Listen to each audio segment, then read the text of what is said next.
Sportsmanlike conduct. Ladies and gentlemen, like I'm on some kind of crazy trip or something. The 1620, the Zone. Now singing the Mike Ferrin Open, it's Mike Stibbs. Just make sure it sounds sexy, Stibbs. Lord Almighty, how can you stand Arizona?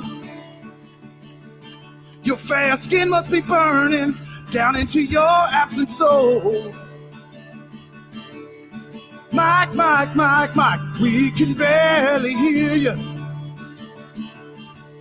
It sounds to me like you called us from inside a hole.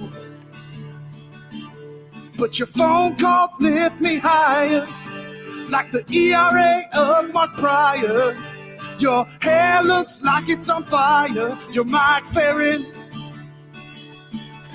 Yes. You're just a hunk of burning love. There he is. You're just a hunk of burning love. Sporting the Diamondbacks cap today. First time we've been in team colors since we started doing this on video. I got back from a walk a little bit ago where it is currently surface of the sun hot here in Phoenix. And so I didn't need you to see me sweating any more than I am. I didn't get a chance to shower before the program today. So, well, you know, it's amazing because we're going through like a fall-like stretch right now. Really? It was 49 degrees this morning in Lincoln. Shut the front door. Yes, it was. And when I woke up and I saw that, it was like, no wonder I slept like a baby last night. It was beautiful. Windows open. Windows open. Now, of course, it ended quickly. We had a terrible hailstorm go through on Easter Sunday, and it has been nonstop roof rebuilding in our neighborhood. Oh. Neighbors across the street had their roof done 7 a.m. this morning. Bang, bang, bang, bang, bang. Like, okay, time to get up. That's the best alarm clock there can be. We're on pace. So I know everybody likes to make jokes about how hot it is in Phoenix, but generally in August, it's monsoon season. And so there's a touch more humidity in the air, which means it's like 12% instead of 8%, right? So it's not just the heat. Yeah, right. And then the high temperatures tend to be a little bit lower. Now, there's still 100 degrees or 105, and it stays hot until midnight and whatever. But we are in like this really crazy, unseasonably, like historic warm front here where it's 110 degrees every day, and we're going to break the record for 110 degree days in a year in Phoenix probably on Thursday or Friday this week. Ooh. So like it's been more than 30, which is crazy because like we had the nicest spring you could imagine, and we haven't had any rain, which is the other downer. This is like 2 monsoon seasons in a row without any rain, so it kind of stinks, but at the same time it's dry. Yeah, no, you still have the dry. That's good. Well, I don't know if that's good. I mean, you could like everyone in Nebraska, you could use some rain. We'd probably use a little bit of rain. And it's nice to be able to talk about this. We'll get you the AccuWeather forecast for Alabama coming up after the break. Yes, we will. Because obviously everyone wants to know what the Crimson Tide are doing at fall practice, if they actually do fall practice this year. So we were talking about it before the break, updating the situation with the St. Louis Cardinals. Yadi Molina was among a handful of more Cardinal players that have tested positive. Obviously, the Marlins and Cardinals are still in shutdown mode. The Phillies did come back yesterday, and we heard from Andrew McCutchen, who was obviously frustrated by the fact that he thought his organization had done everything right. And we're kind of, on the periphery of, all the chaos that was happening.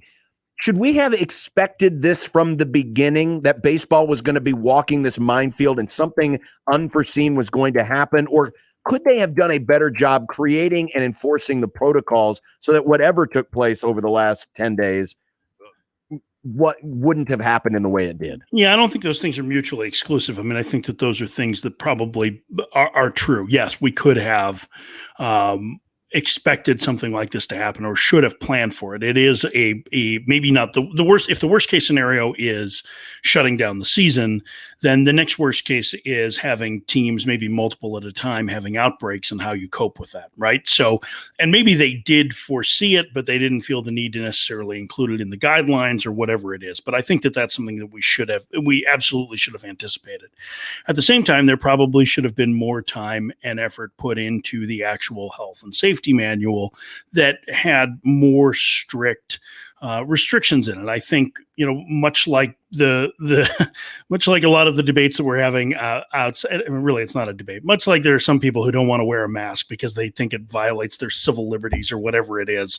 The problem is that we probably were trying to give people a little bit too much credit in terms of, saying, hey, listen, you're a grown up, you can make your own decisions.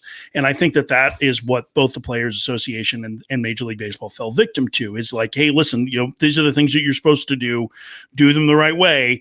Now they're in a position where they probably have to limit the amount of people who are, or the ability to leave the hotel, let's say, on the road, or do, basically trying to create bubbles within this environment that they've built. So I think those are the things that probably could have been done a little bit stronger. But again, much like anything else that we're dealing with, we're asking people to make the right decisions, and we know that not enough of them do without some sort of restriction, it seems. So, I think that's probably the position we're in. I don't know if that's fair or not, but that's the way I feel about it, is that it's just kind of like, we've gotten to this point now where we've watched this happen repeatedly across the country and in situations outside of baseball as well. And it always comes back to the same thing.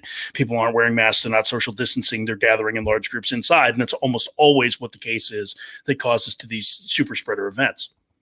Was it fair the way that Rob Manfred was criticizing? I mean, when you look back at how everything was covered from Friday through now, initially the conversation with Tony Clark, it was contentious. He was telling all the networks, hey, get ready for different programming. He said, we're not quitters to Carl Ravitch on ESPN, but had more of a measured tone of, we need to do a better job with the Associated Press. Was he just speaking a little bit out of turn, or is it fair, some of the criticisms that have been lobbed his way over the last 72 hours, just based on what he has said and how he has handled this last period? Yeah, I mean, I think Ken Rosenthal really nailed it in The Athletic. I mean, it's we, not you is what needed to happen. And there are things that Major League Baseball, certainly struggled with when it came to the protocol early on in this. And then we're very sensitive to being criticized by members of the union and what happened. And so, yeah, I don't think that it's necessarily just on the players, although they have to do a better job too. And certainly they're the ones that are going to be the most noticeable if they do test positive for COVID, because you're going to be out of the lineup and they're famous, right? But yeah, I think both sides absolutely need to do more. And I do think that that a lot of the criticism is valid. And I do think that there is an issue of tone, quite frankly, that comes out of Major League Baseball's main office, in that everything comes across as combative, whether it's intended to or not.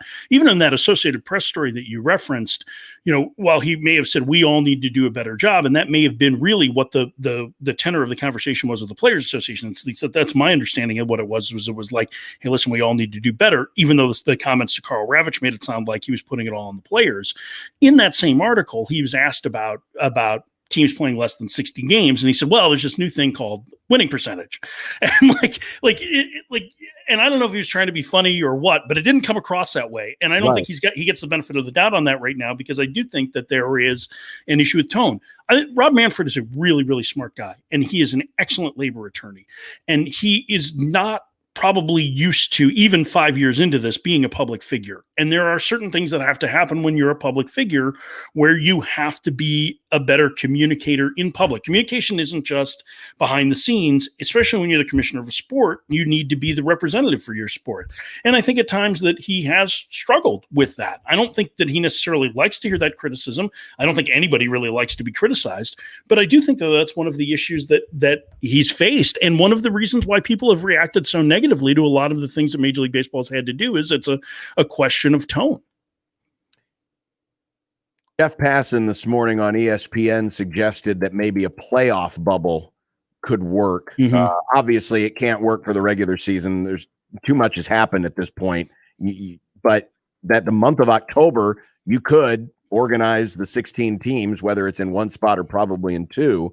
Does that idea make sense in the moment, especially knowing now what we've seen in the NBA and what we're seeing in the NHL? To me, it absolutely does. And there is a provision inside the health and safety protocol, the operations manual for this season, to do that the commissioner can create basically neutral site postseason. And my hope is that he does. I think that is significantly safer. I mean, I understand the players' argument against the bubble to begin with, especially when we were looking at potentially playing a 4-month-long season instead of a 2-month-long one, detached from your family. And, you're not going to be able to bring them with. And there's all of these real life occurrences that would be uprooted by something like that. I think it's a lot easier to do it for the postseason because much like you're seeing with the NHL, I mean, like there's a chance, I don't know what happened in the NHL playoffs today, but some of the teams could be going home today, right? You go down 0-2 in that opening series and you're done, right? So in the NBA, there are going to be teams that they're going to play their 7 or 8 games or whatever and go home before the playoffs even start. So I think that's a much better chance to be able to handle the bubble. And I would not be surprised if they do that. I do think that they have to be mindful of it. And clearly they were when they put together this agreement because it's one of the first things. It's in there. It says that the commissioner can move the postseason to a neutral site. And there is a lot of incentive for them to play this postseason because that would be the best chance for owners to recoup a significant amount of their money over the course of this year and at least portend towards some semblance of normalcy in the way both money is spent and the way rosters look and the way organizations look going into 2021. Talking with Mike Ferrin of Sirius XM MLB Network Radio, with the way that Yoenis Cespedes walked out on the Mets and this being a contract year, what do you think his future is in baseball? He's 35. He'll be 35 next year, I believe. I'm sorry, I missed who you said. Cespedes. That's a really good question. I would think that somebody is. I like Cespedes a lot, so I'm the wrong guy to ask. On a like a low guarantee. I didn't like the way he walked out on his team, though. I mean, that was there's some question about how much the Mets front office knew about that. Brandon Nimmo said yesterday that he's like, well, we all knew. We'd heard that the Mets that his agents had let the Mets know before the game.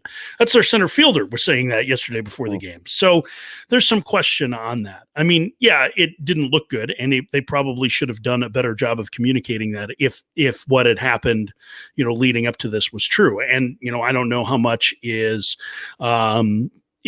still tied into the fact that, he was upset about playing time, it sounds like, because he had a very incentive-laden contract. And, all of these things can be true, right? I mean, his mom can be ill and be concerned for COVID, and he could be unhappy with his contract situation, and all of those things are possible. But I do think that he's a really talented hitter when he's healthy. It's just going to be very few games played over the course of the last several years, and it's tough to guarantee a contract on that player, no matter how little the sum is, unless you're absolutely 100% confident that he's healthy. And maybe he goes and plays winter ball and he shows that, and all of a sudden somebody gives him a deal for a year. But like, I love the idea of, if he's healthy, being a designated hitter going forward, because the guy has the smell when it comes to like the big situation. Like he really shines in those moments and seems to relish that opportunity. And he's a very, very talented offensive player. Ohtani has not been off to a good start, and now another MRI, this coming off of his Tommy John surgery. Results notwithstanding, should the Angels and Ohtani reconsider his use as a pitcher? Yeah, it's a really interesting question. It's one that I've been thinking about a lot, because it's a flexor mass strain that's going to sideline him from throwing for 4 to 6 weeks, and that basically takes him out for the remainder of this season. But he's a really good offensive player. I mean, he's been 25 to 30% or more above the league average in terms of offensive production in his 2 years in the big leagues. And the idea of being able to have that kind of left-handed bat in your lineup, and especially a guy who's tremendous an athlete he's one of the fastest players in the league, and being able to maybe put him in right field with, even if he does not kind of pitch, he's still going to have some semblance of arm strength. Like, that's a really intriguing possibility, I think, if you're the Angels. So I think you have to consider it. I think you want to do everything in your power to be able to try and get the most out of him in both spots as you can. And maybe he goes to spring training next year as a pitcher, but you have to wait and see, because if he's going to be hurt as a pitcher and it's going to impact his offense, that's a problem. But as of right now, he's not going to go on the injured list because they feel like he'll be able to DH, and they maybe day to day in terms of, when he could get back in the lineup. It could be tonight, probably not tonight, but could be tomorrow against the Mariners that he gets back in. And that's a huge benefit for an Angels team that, their offense has been off to a slow start, but it's a talented lineup, and they just called up their top prospect, Joe Adell, for tonight's game. Speaking of pitching, the Braves lose Mike Soroka to an Achilles. The Braves were a solid bet. I still think they're a pretty solid bet to make the playoffs, but does this pretty much rule them out as a pennant contender? It makes it a lot tougher, that's for sure. And today's Soroka's 23rd birthday too. Like think about that. Like last night tears his Achilles in the game, and today's his birthday, and just all of it is horrible. They're really thin in the rotation. For a team that has spent a lot of time developing pitching, they really haven't had, outside of Soroka, guy that they drafted and developed in this run who has been very good. Max Fried has been good. He was acquired in a trade. They have had really good position players that have come through their organization, namely Acuna and Albies, to go with Freddie Freeman, who's been there for a while but was developed internally. So I think it certainly has an impact on them. I think they're going to have to count on some of those young arms, and guys like Kyle Wright and Bryce Wilson and Touki Toussaint and maybe Ian Anderson, who's their top pitching prospect, are going to need to step in and pitch better than they have, really. Toussaint was encouraging in his start the other day, although he walked 3 guys in 3 innings. There are some elements of Wright that you really like, but he has not been consistent at all as a starter. And so you need to be able to start trying to find that if you're the Braves, but it's going to make it much more difficult because Soroka is clearly their best pitcher and one of probably the best 20 pitchers in the National League. Obviously, we've talked a lot of bad news, injuries, and COVID. What is the best story off this first 9? Orioles at 5-3. Come on, sweeping the Rays. If the playoffs started today, you cannot make that joke this year because there is that chance that the season could end today at any given moment.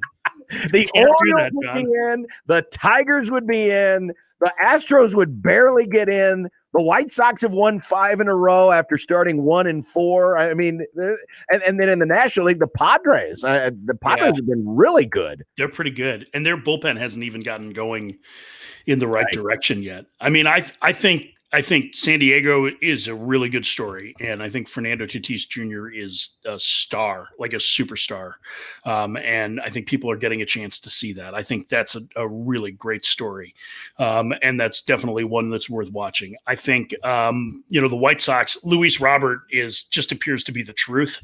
Like, that guy's unbelievable. He had a 4-hit game with 3 extra base hits the other night, right? Like, he's played, 8 games in the big leagues or 7 games in the big leagues, and he's already one of those guys that, like, he's appointment viewing. You have to watch him play. So I think Luis Robert living up to expectations is great.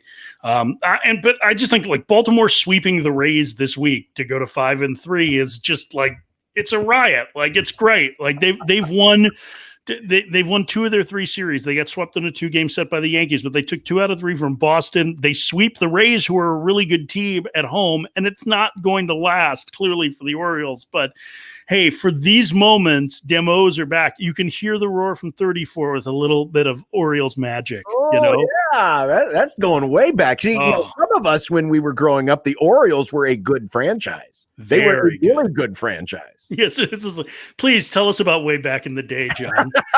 Well, they had this guy. His name was Boog Powell, and he was very large. We had leaded gas then. We had leaded gas. The managers could go and kick dirt on the umpires, and the Orioles had a manager that could kick dirt with the best of them. One of the great Earl Weaver videos, if you could find, of him in an umpire argument is him arguing about a call to that umpire and going, they're going to put me in the Hall of Fame one day, and the umpire goes, "What, for losing the World Series?"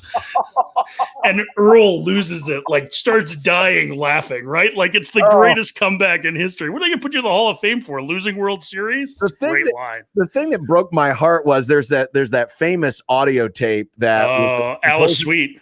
Yeah, that was supposed to be about Alice and her tomatoes, and of course it was the last game of the regular season. And apparently the whole thing was a work. It was staged. Yeah, and Chuck Thompson, broadcaster, I think.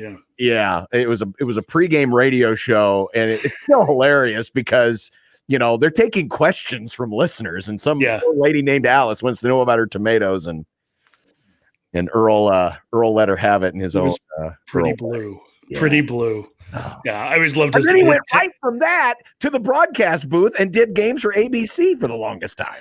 He was a really entertaining figure. The person with the best Earl Weaver stories is probably Jim Palmer. Jim Palmer has the best stories about everything anyway. Cakes is a great storyteller, especially if the stories involve Jim Palmer. But but he and Earl never saw eye to eye. And so there is this tinge of resentment still in Jim's stories that are really great. Earl was one of a kind. We don't see guys like that anymore, do we, in the baseball? No. By the way, we forgot to mention that the team with the best record in the National League plays in a town with the C on the front end and an O on the other and a hickog in the middle. Did you? Are you buying into Rowan Wick closer? I'm buying into anyone who's not named Craig Kimbrell as closer at this point. Last night I texted Kugler and I said I don't want to watch the ninth inning, and it was the most stress-free ninth inning the Cubs have had all season. So. Hey, their starters have been really good. Alec Mills has pitched well. Tyler Chatwood's been great. It's the lowest number of hits they have allowed through this many games since 1920. I mean, we're talking dead ball stuff here. Yeah, and so their starters have been very good, and their offense has looked good so far. And Bryant homering last night was a good sign for them. Yeah, they've played extremely well. We'll see how the bullpen does over the course of the summer. And just a little love for the Royals fans last night. Josh Stalmont, who we saw here in Omaha, really good stuff. I mean, he throws real easy. I mean, he's touching. Well, he hit 101 at one point, but he was sitting 98 with just a wicked. It looked like it was a slider, but it broke 12-6. Yeah, and he's got a really good breaking ball. It was. I mean, he made Baez, Contreras, and Schwarber all look like kids. It looks really easy, and yet he's had problems throwing strikes his entire career, and that's been the one knock against him. But it's a really lively arm, and I like the Royals bullpen. I mean, Rosenthal's thrown the ball really well. Greg Holland's looked pretty good. I think that they're a hit. Yeah, and I think that they're going to. I actually kind of like some of the young offensive pieces that they have. And now that Singer is up and has pitched well, and I think Bubic is pitching again tomorrow, right? Mm-hmm. There's a couple of things that are really exciting about the Royals. You can start to see that you're not that far away from being a contending team again. Maybe 2021 is a little early, but 2022 I don't think is out of the realm of possibility. No, not at all. Mike Ferrin, Sirius XM MLB Radio. Good luck tonight with who are the Diamondbacks with? The Houston Astros. Oh God, yeah. With 10 rookies on their pitching staff. Can you name who's closing for the Houston Astros right now? Actually, it's the only bona fide major leaguer, but it's not Charlie Kerfeld. It's Dave Smith. Dave Smith's back. All right, good for Dave. All right, it's actually Ryan Presley is the only one in their bullpen who is the guy who's setting him up is named Blake Taylor. Well, they got him in the Jake Marisnick trade from the Mets, and everybody's like, okay, he's been their second best reliever. The Taylor sounds like a second shift manager at Furniture Row. I mean, well, in the offseason.